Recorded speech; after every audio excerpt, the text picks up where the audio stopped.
PM versus vendor. Team play for success. I'm Gabriela Coahla and have been a certified bilingual translator English to French and Romanian since 2010. I consider myself a beyond words vendor and I love being close to my PMs. I'm Lucia Gutierrez, a localization project manager with almost 10 years of experience. I have worked in many different LSPs with many different hats, but always focusing on project management, as it is the job I enjoy the most. Welcome everyone to PM versus Vendor Team Play for Success. Hello everyone. Today we are having one of our anniversary special series, and we're having two great people. I was going to say little, but no, you're not little, you're great. So two great people here with us. And the first one is Rita Prazeres Gonçalves. I hope I said it well. She's a language services expert, consultant, passionate advocate for collaboration in the localization industry. She's been in the industry for over 25 years, if I'm not wrong, spanning across localization, vendor management, mentorship, project management. She's done a lot of things. And I think she can bring a well-rounded perspective on how project managers and vendors can truly work as a team. She also has a podcast, The Language Worker, dedicated to conversations about people behind the language industry and the future of the industry. And finally, she's also an active contributor of Women in Localization.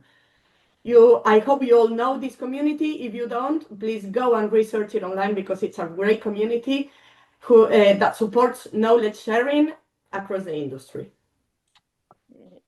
Hello, Welcome, Rita. Rita. Yes. Hello. Hello. And from Team Vendors, we are joined today by Patrice Dussault. Patrice is a communication consultant, translator, content writer, and a keynote speaker based in Canada. Montreal, I think. Maybe I'm wrong. No, Yes. You're right.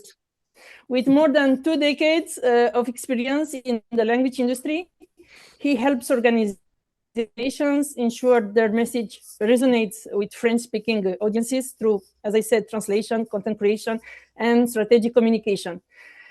Through your career, Patrice, you have focused on building bridges between languages, cultures, industries, and I know you love cars, helping organizations ensure their messages is not only translated, but truly understood and impactful.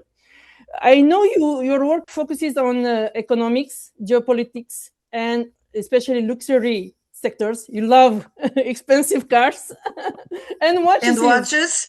Yes, And watches, exactly. yes. Unfortunately, And yes. you are very, very active in the professional community. We all know you. I think there is no translator on LinkedIn who doesn't know Patrice. And you are you share insights about language, about communication, about localization. So we are very, very happy to have you on the podcast because you are really a true vendor, in my opinion. Gabriela, I was touched by your invitation and I'm honored to be here. And I'm looking forward to sharing my experience and exchanging ideas with Rita. We're going to have fun today. I hope so. Thank you. Thank you. Yeah, so today we're going to be talking about tools again. For this series, you know that we are repeating topics that we believe that must be well spoken, or maybe we want other perspectives from different people. So today's episode is going to be dedicated to tools, how we use them, how we think they are good, bad, and so forth. Exactly. And we start with Patrice. Sorry, putting you in the fire. So here is one question. What is one tool related frustration, your side experiences that the other one, so the PMs, may not fully understand? There may be a few. speaking more specifically about CAT tools, there is one that I particularly like because, of course, I have MemoQ, I have Trados, but I also have WordScope, which is a platform-based CAT tool that I like very much. It's connected directly online to ChatGPT, for example. It also hosts your own memory, translation memories, your own by text and so on. And it's very, very flexible and it's very, very easy to understand, learn to use. And I noticed that it appears to be the lesser known of the CAT tools. And when you're dealing with translation agencies, many of them don't know of WordScope. And the one that I'm used to work with most frequently is either Trado Studio or MemoQ. And the WordScope's flexibility is impressive. It makes it easy to and quick to learn for vendors, especially those who may not be as tech savvy as some others. And it's very, very user friendly. Okay. Yes. Rita? So what would be one of the frustrations you are facing? That would be that maybe not everyone knows WordScope, so you are forced to be working with other CAT tools? Patrice? Oh, me. Yes. Well, so I before I discovered WordScope, I already had Studio and MemoQ. MemoQ I learned fairly quickly. I found it to be more user friendly than Trado Studio. Studio is like what WordPerfect used to be compared to Word. It was the most refined, but also the most complex, and its learning curve was much longer. And MemoQ is like the Microsoft Word of CAT tools. It is easier to use, easier to learn. The learning curve is shorter, and it's more intuitive, I find. WordScope is the most intuitive of them all, but translation agencies usually privilege a single CAT tool, and they force you to use it. And it's okay when you're subscribed to two or three. You're like, okay, I have it, so I can use it. But there's also a bunch of constraints for some vendors, and also a learning curve for some vendors as well.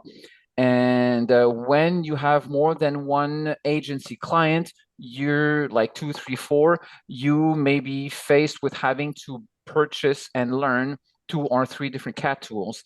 And yes, some are imposed by the agency, some are imposed by very large agency clients who already have internally either Trado Studio, which is a favorite in the industry, or MemoQ.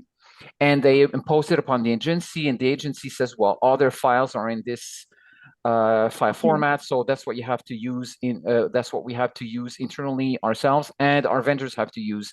So WordScope I found is not well known, if not known at all, from agency clients themselves. It's more known among agencies and freelancers. So yeah, that can be frustrating, really. I understand you as a vendor. I completely understand you. Yes, exactly. It doesn't bother me specifically. I have all 3, and I know there are a few others like Phrase. There's WordFast and a few others. But I've never tried Phrase, and I've looked at WordFast once or twice. It appears to be quite user-friendly. But no, it's not a big problem for me. It's not a big hindrance.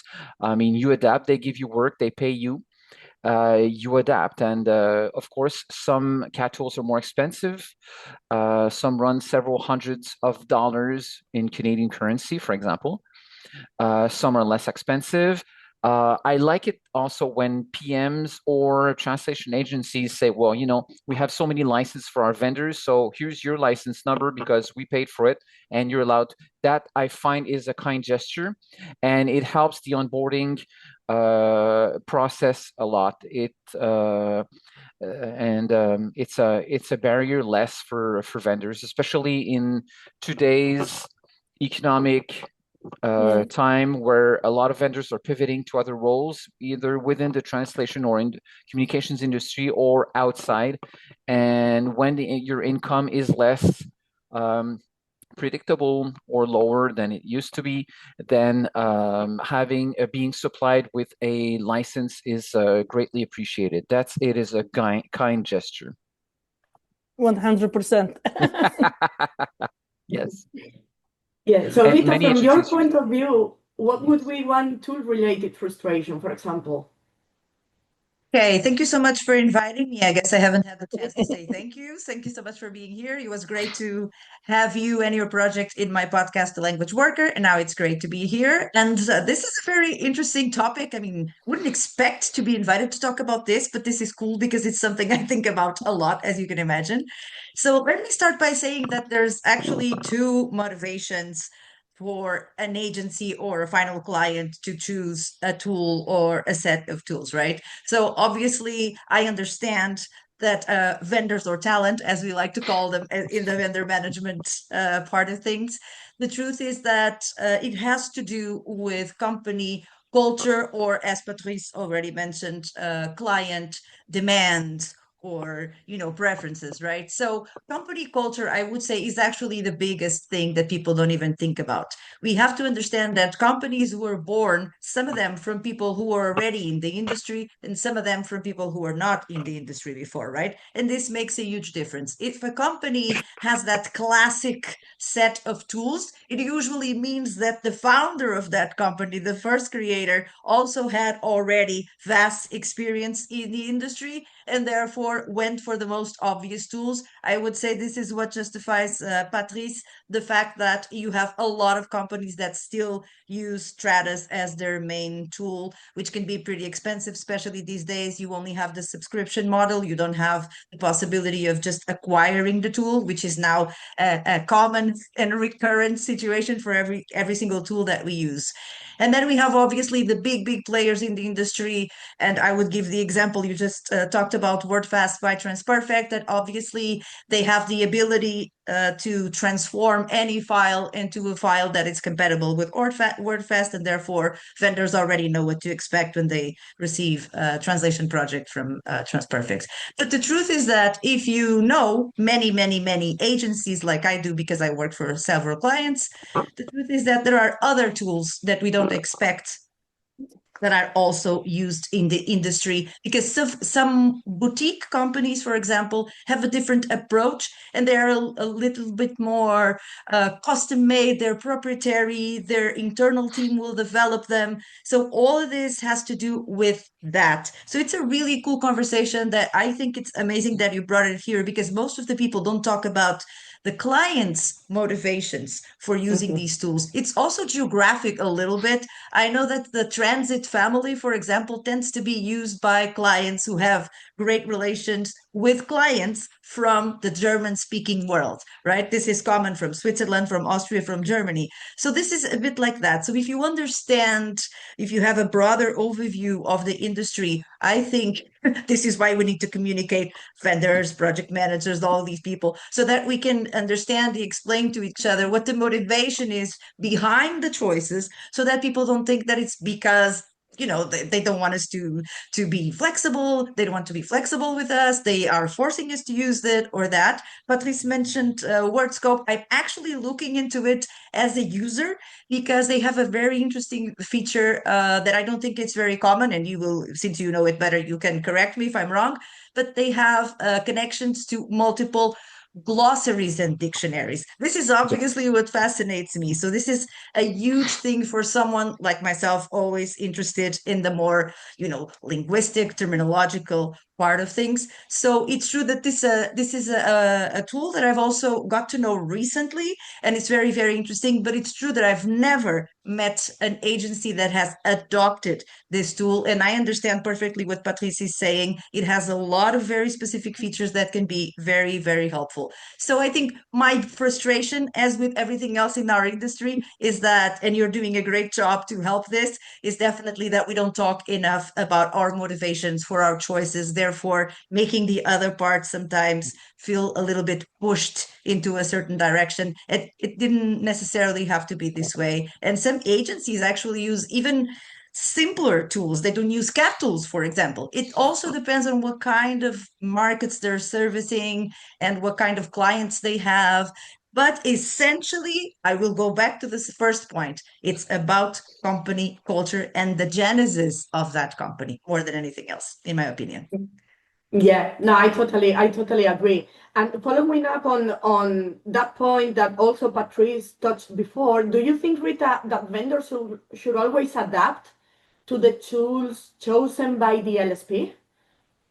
Well, I would say that usually if you're contacted by an LSP that has everything already put together, it will be a bit complicated to actually say that, well, I definitely refuse to use that tool and I cannot use it. I still want to work with you.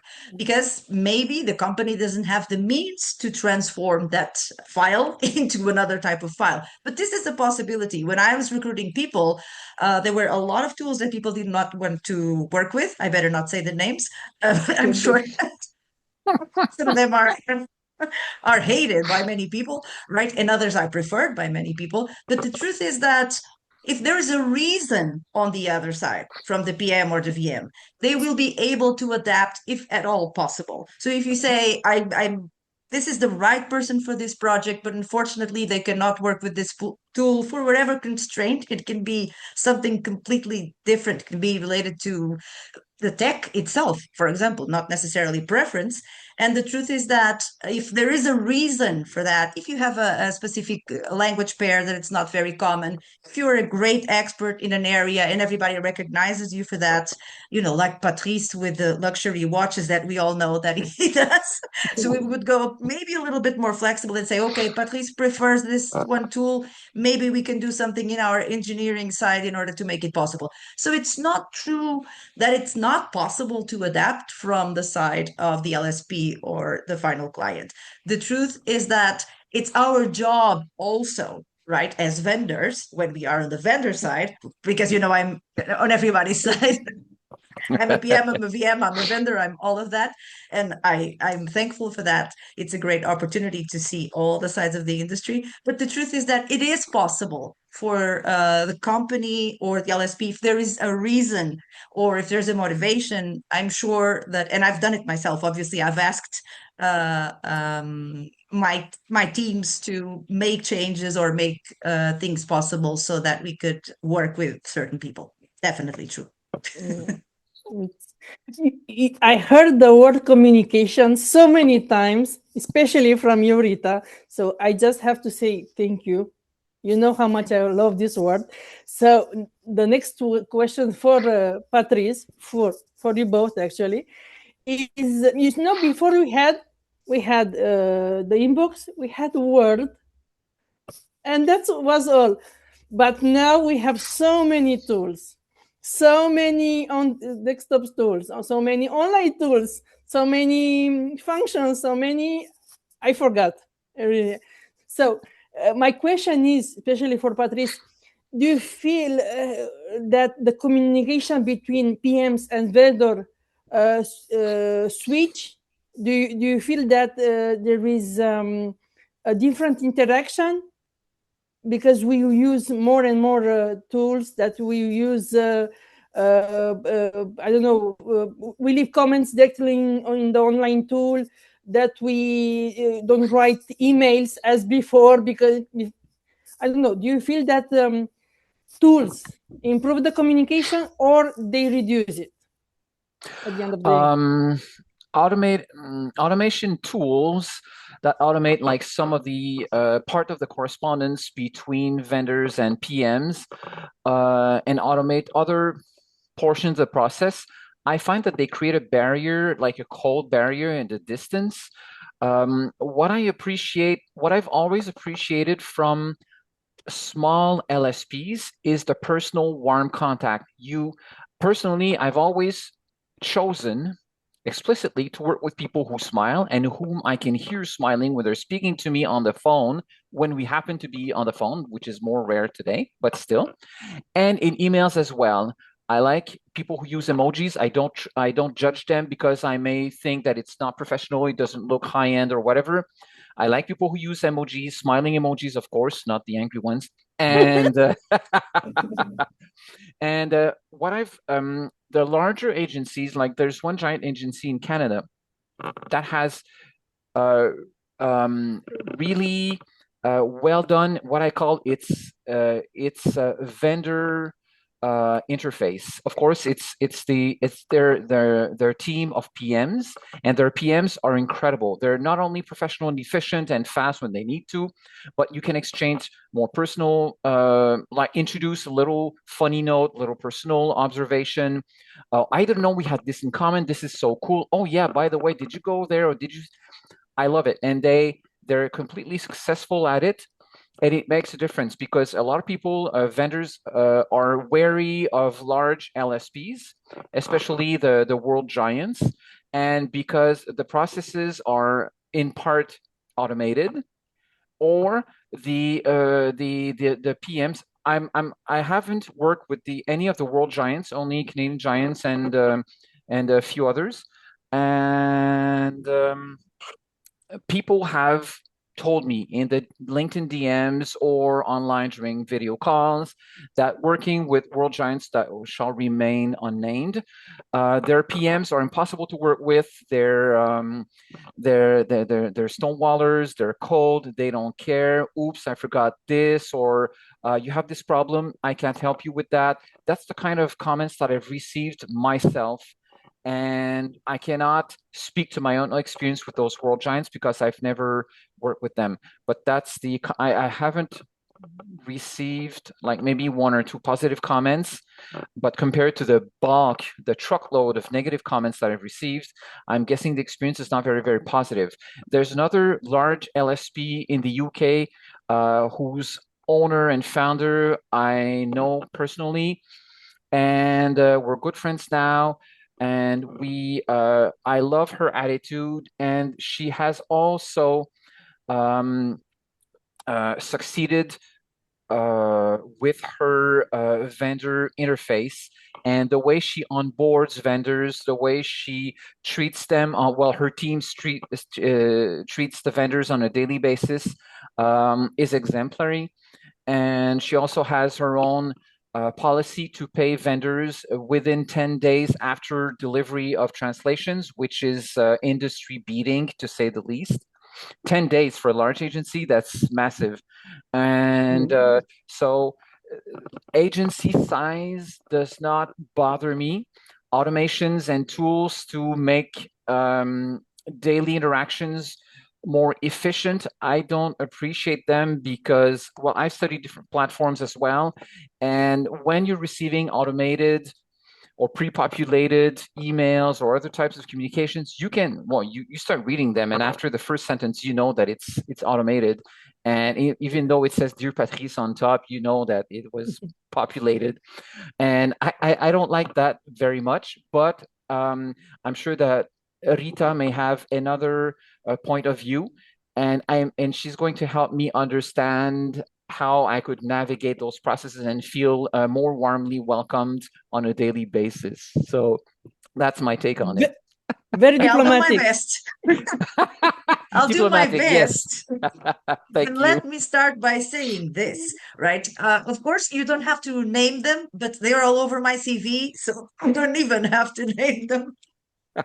Right. So, and it's true that I was already into those organizations when these things started, right? So I was part of the first batch of PMs using those portals that people complain about and all of that. So, I will start by saying that it's not necessarily only the super huge big players that have those very automated portals, because the truth is that over the years, I've met many very small players that in order to be bigger, use automation so that you have the impression that they have a huge team, and they don't, right? So it's like the level of automation is, again, going back to company culture, right? The truth is that those portals can be highly manipulated, right? So it's true that in certain cases, for certain projects, those portals are very useful if you need what we call the bulk emails to be disseminated and to get to as many people as possible, sometimes 500 or 1,000, right? However, even for those big, huge, bigger players, the truth is that they also allow for personal and personalized communication, right? Again, it depends on the type of project, the type of client, the kind of interaction and relationship that you have with the vendors, and for the certain projects that they are, attached to. So this is really where the trick is, because sometimes I know we all say that we prefer to work with boutique translation agencies because it's very personal. It's also a selling point for them, as I'm sure you've seen, right? So every single small agency says that their selling point, the best point, their strong suit is communication, right? Gabriella's favorite word.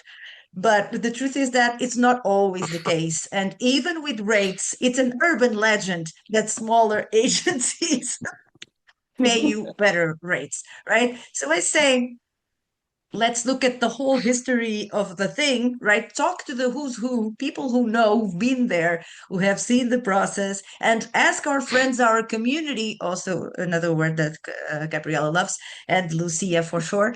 This is how we can understand better the truth behind these portals and all these things. Is it fully automated?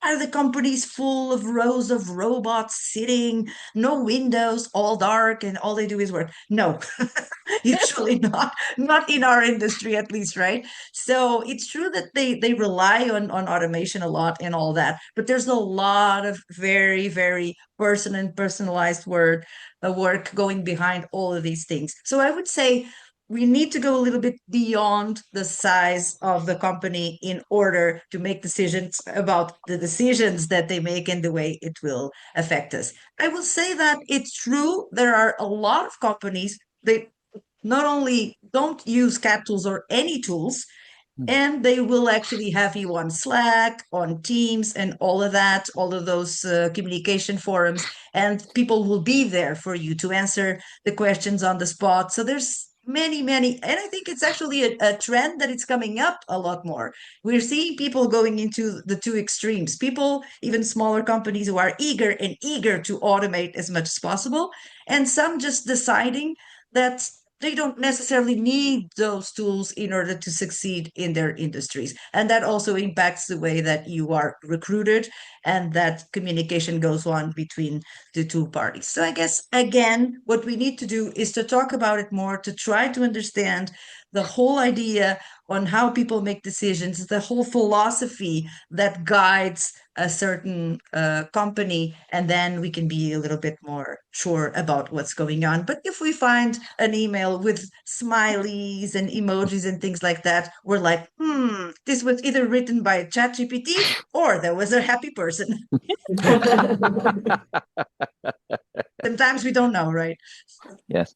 Thank you for insisting on corporate culture. It's an aspect that I never think of, and I should. So I learned something important from you today. Thank you.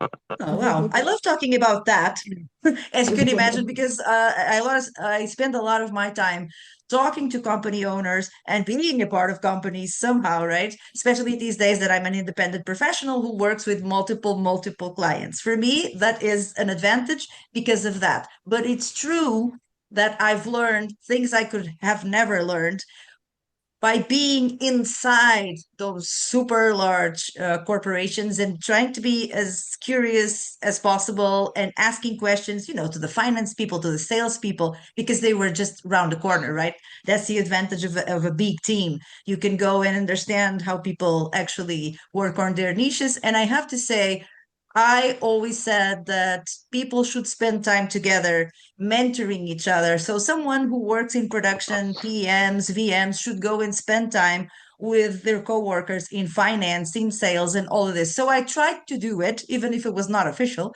I tried to do it as much as possible, and it was very, very positive interaction.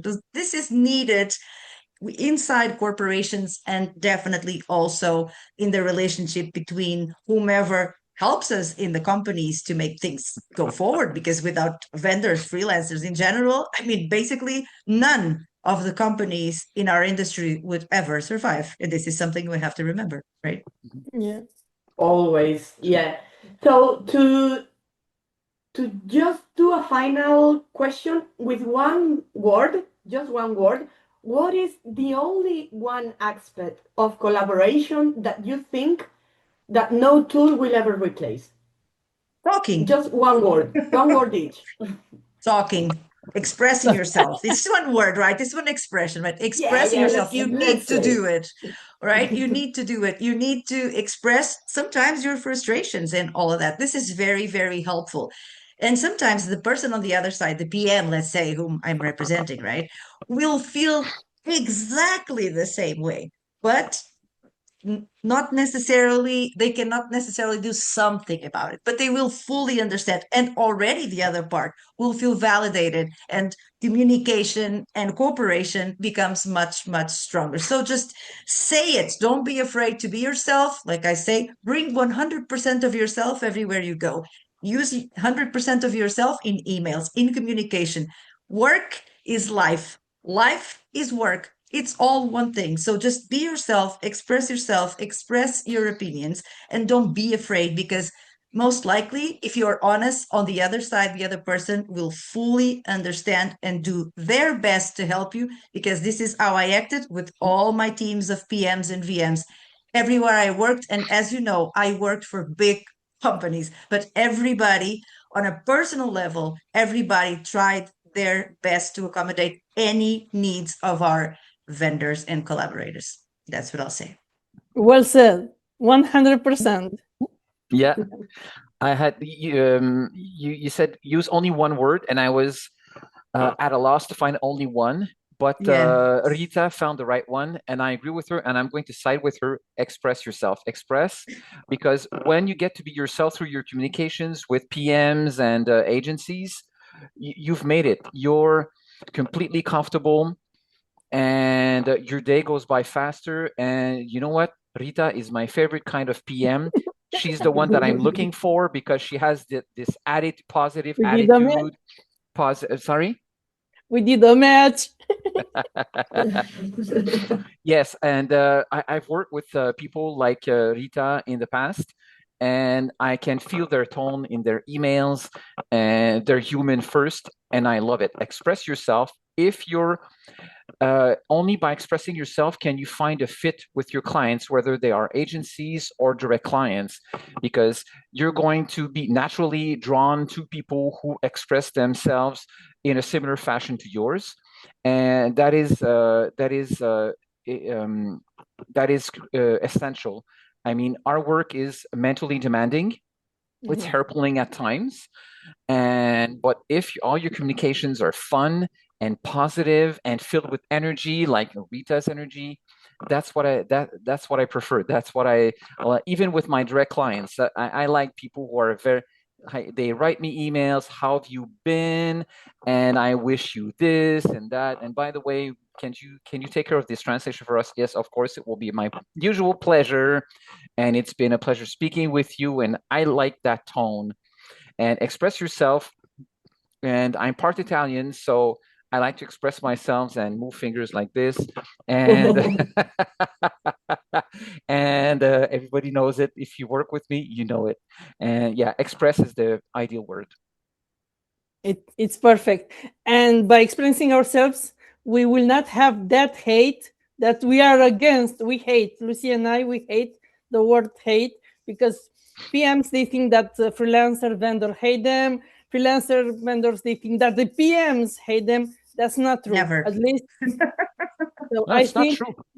we can I agree 100% with you, and I think with this we can conclude a very human episode based on communication, based on feelings, based on emojis, and we are very happy that you reply to our call.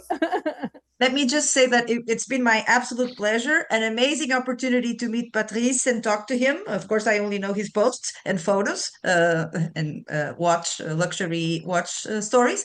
But it was a great pleasure. And it was, again, an amazing opportunity to be here with you two. We've met before, we talked before. We always come to this conclusion, fortunately. So thank you so much for this opportunity. And let me know when you want to talk about these human things again. And I'm all yours. Thank you so much. Thank you. Yeah, thank you very, very much for this wonderful opportunity. I had fun, I learned, and I finally met all of you in person, which matters because LinkedIn is real, but it feels even more real when we meet each other in networking events on evenings or like live like now, and it makes a difference. It reminds us of how real LinkedIn really is and how real our respective networks really are. And I had fun today. So thank you very, very much, all of you. And this episode has been sponsored by LinkedIn, as you can tell.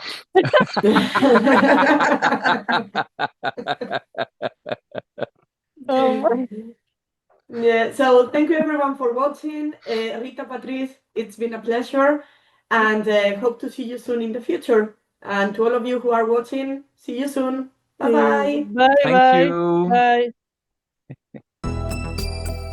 What you've heard are just our personal opinions. We by no means intend to impose our personal views on anyone. Feel free to disagree, throw tomatoes at us, or just drop a comment to let us know. Thank you!